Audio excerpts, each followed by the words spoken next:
Hi there, and welcome back to 19th century art. In this lecture, we're going to examine French lithography and the origin of picture stories. In a previous lecture, we looked at the use of pictures to tell stories by William Hogarth, and while he did not receive great lasting fame for his invention, 100 years later, the idea is picked up by an important artist, writer, Rudolf Töpffer, who sees in Hogarth's invention the possibility of what he called histoire en images, the stories in pictures.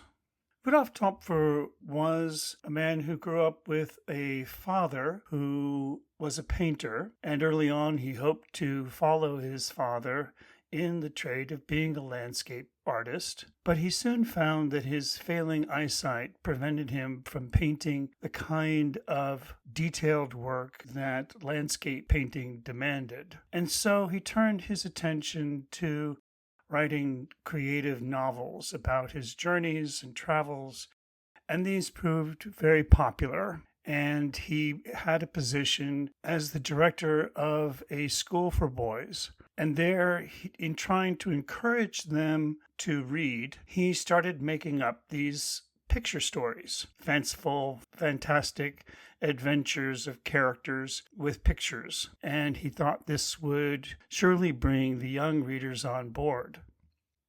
It was at that time that friends of Töpffer and friends of Johann Wolfgang Goethe brought Goethe some of Töpffer's picture stories. And Johann Wolfgang Goethe, who we've mentioned several times before, the man who went on the Grand Tour and the man who encouraged Romanticism, picked up Töpffer's drawings and was quite taken by them. He said, "It really is too crazy and strange, but it really sparkles with talent and wit."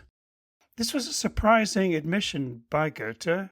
He had, on many previous occasions, hated the idea of caricature and spoke out vehemently against it as a distortion and an exaggeration of the beauty of nature. But in Töpffer's invention, the picture story seemed to capture something wholly original, and he encouraged the young Töpffer to take his invention and publish it so others could enjoy his work. And with that encouragement, he began to publish a whole series of these picture stories. Now, Hogarth's work was distinctly different than Töpffer's in many respects. First off, if we look at Hogarth, remember how Hogarth really tried to capture and crystallize this specific moment in his pictures, and that the moment was a climactic moment that encapsulated a whole series of details, each one speaking to the event in an exceptional way, so that we could see through all the various things that were going on, this complex image that was very tightly rendered. Töpffer, by comparison, was drawing very loosely, and moreover, he had several drawings per page, which he separated by what we now call panels. And these panels, each one represented a brief moment. Now, in Hogarth's pictures, we don't have a specific time frame between the pictures. We know that one event is happening, and then sometime later, another event is happening. And we're not too exactly sure. In some instances, it might be a few hours or days or weeks or years. In Töpffer, the way the panels are arranged, the moments quickly follow one another. And what he is really doing here is what we now call the modern comic, this way in which stories can be told in a swiftly moving series of pictures.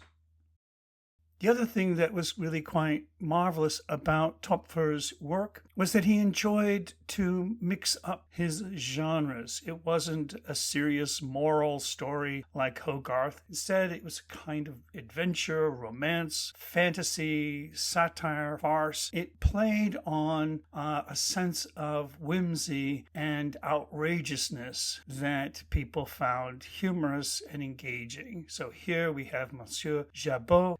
He can sleep with one eye only, and he dreams of mazurka music, and he dreams of intoxicating things, and he dreams of great deeds in the presence of an adorable woman. So there's this kind of funny exaggeration in all these actions that are accompanied with individual pictures.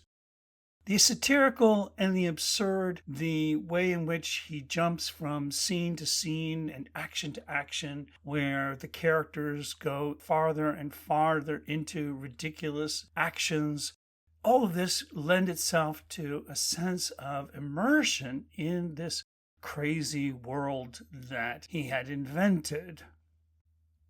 What's really remarkable about Töpffer's invention, the way he plays on these various actions within the panels, and the way he varies the size of the panels to create what is really time-based humor. This shifting in place and time and this changing in the size of the panel is all very intentional to create different moments at different speeds. So here in the story of Albert, we see him as a traveling encyclopedia salesman, and he is going from house to house over and over and over again. And so as we see him repeating his journey, selling his encyclopedias unsuccessfully, you see him moving in through these series of tinier and tinier slivers of frames. And no one had ever done anything quite like this before. And he had a name for his invention. He called it hyperbole, which is an exaggerated statement or claim, not meant to take in literally. But in this case here, it's the way in which he's exaggerating these actions through their repetition. Another kind of time-based humor that Töpffer used was he employed speed lines, the kind of zip lines that are very common in comics today.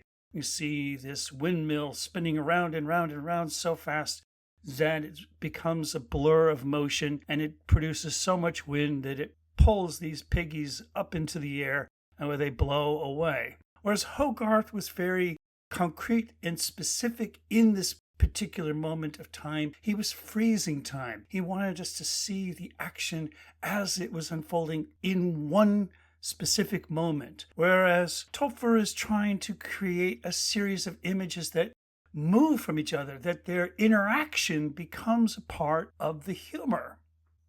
Now, the interaction between the panels can be from one to another, in juxtaposed, the way we jump from one action to another, or they can occur as repetitions across a whole story. So in the story of the true story of Monsieur Capon, we see Monsieur Capon getting into all kinds of trouble, and inevitably he finds himself going home and changing his shirt. And this action is done over and over and over, and it becomes ridiculousness. It sort of flattens out his adventures, that no matter what he does, no matter how he does it, no matter what he tries, he always seems to be returning home and changing his shirt.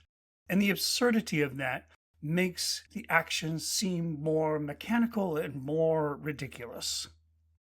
So when we look at Töpffer's invention of the picture story, what he has created here is not an individual picture that tells a story that we have seen many, many times before, that he's created this sequence of pictures. Okay, and this is not a series of pictures. This is a sequence of pictures that are united in the way they are arranged, in the size of their frames, to create an impression that is a unique idea. And this can only best be described as a montage. So, in this panel, Monsieur Pencil who is an artist, draws from beauteous nature. Next, Monsieur Pencil, who is an artist, views his achievement with complacence and notes that he is content with it. Monsieur Pencil, who is an artist, notes that he is content with it upside down as well, and even looking at it over his shoulder. So any one of these frames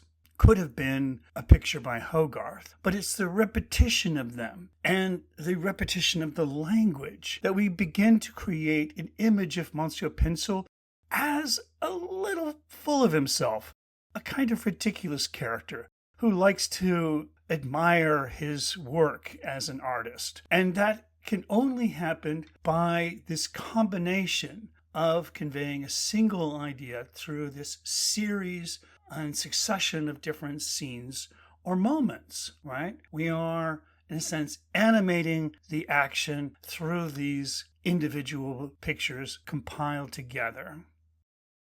Where did Töpffer get his ideas? In his writings, he really only credits Hogarth as his chief inspiration, and yet what he accomplished was something so much greater and grander than anything Hogarth imagined. He talks a great deal about caricature and its understanding about the way people perceive drawings as being different than the way they perceive ordinary human beings. And in his essay on physiognomy in 1845, he really lays out some very interesting observations on the nature of faces that are quickly drawn.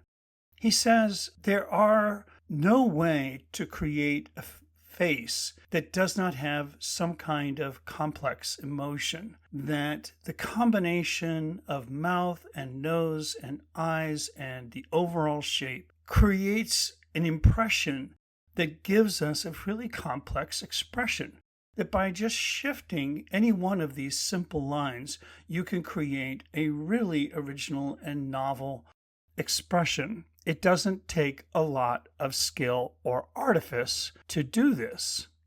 And so he looks at all these different caricature faces, and he notes something about their appearance that is quite startling. And that phrenology, the study of the human head, makes the case that the shape of someone's head is what we know how it determines their intelligence, as if the outer casing of the brain reflects the interior workings of the mind. And he pointed out that in a caricature, the shape of the head makes absolutely no impression on whether a character appears intelligent or not. That in a caricature, it's actually the jawline and not the head that indicates to the viewer whether a face appears smart. And so, with this observation, he makes the note that phrenology, the study of the shape of the human head, is completely bunk, and that the way we see faces is an entirely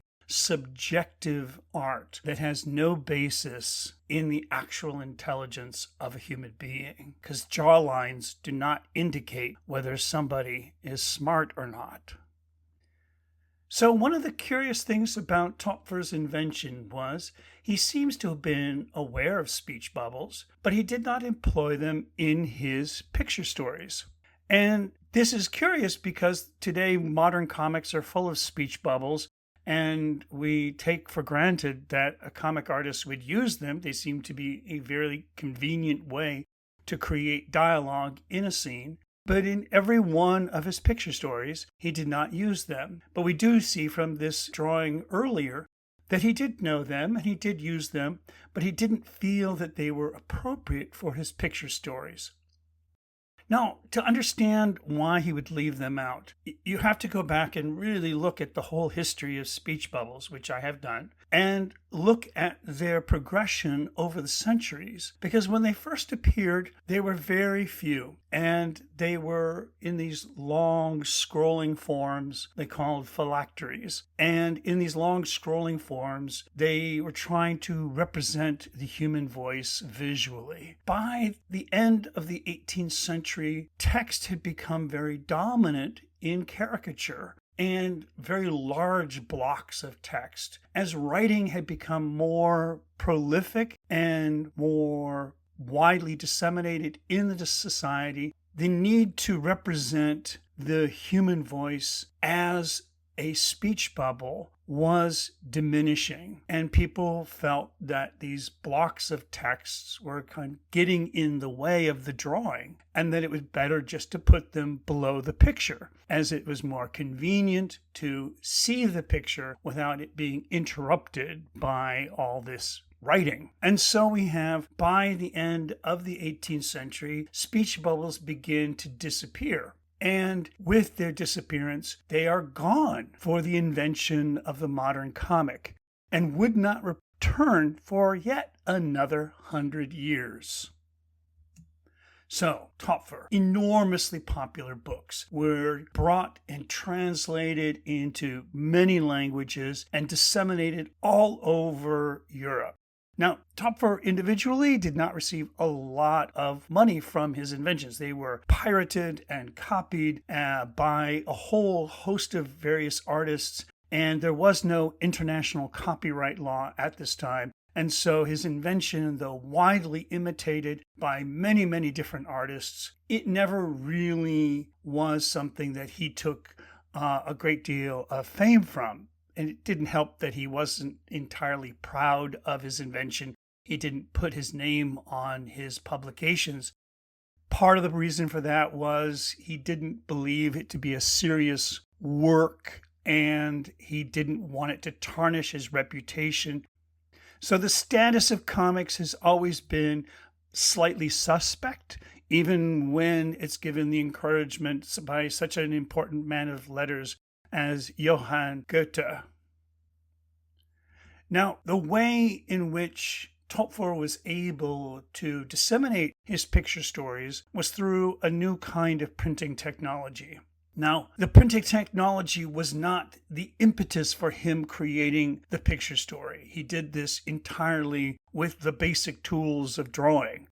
But because there was this new technology, it made it easier for him to capture the spontaneity of his writing and drawings and combine them together in an expressive way that had never been done before. So Alois Salifender was the first person in 1789 to create this new printing technology, published this manual on lithography, and like the name implies, stone graphy, reproduction. You draw directly onto a stone and without trying to explain all the chemical processes involved. Basically, the wax drawing on the stone captures the ink, and then you can place a piece of paper on it and print it. This allows for the direct work of the artist to be reproduced, and all the subtle shades of gray and all the delicacy of the original artist's mark making can come out in the drawing. So, to understand the difference between what has been the most common way to reproduce images in engraving, which is what Hogarth did, and lithography, which many artists in France would take up in the 19th century. Engraving, as you can see, is made up of a series of very fine etched lines, and for the most part, Hogarth not included, because Hogarth knew how to cut his own engravings and print his own images. Artists would make a drawing and then they would give it to someone who was a specialist in engraving, who could translate their drawing into a plate that could be printed. And so engraving has this very fine, meticulous line character with exceptional detail. Every line is etched and scratched into a metal plate, then is put into an acid bath to make it deeper, and then you are able to carefully ink up inside the grooves and then reproduce that as a print on paper. Lithography, as I mentioned, you can really see the artist just gets a stone and they start drawing and they start making their mark. Now, it's true, if they're going to put any words on their print, they need to carefully reproduce their work in reverse so that the words come out. In the case of Töpffer, he was able to draw on a specially treated paper, then transfer his drawing directly onto a stone that could be printed. And so this was a very immediate and exciting way for him to capture the unique character of his drawings and writings together into a single image. Now, with this new invention, lithography, we start to set up an interesting contrast in these two printing forms. And this image here, a lithograph, sort of creates the competition that was becoming evident in these two different means and modes of printmaking. Here, Jules Plantier in 1825, as I said, a lithograph. He's showing lithography in a fight with engraving, the scrappier, older artisan who's got torn clothing and looks more impoverished, and he's all tangled up in his chair. He's been working over his drawing, and the dominant lithography is holding him down and fighting in a dominant position, whereas engraving looks like he's going to fight dirty and kick and like a person desperate to hold on to his existence. And I find this such an entertaining image because modes and means of reproduction are not neutral ways of making art. They each embody a different message.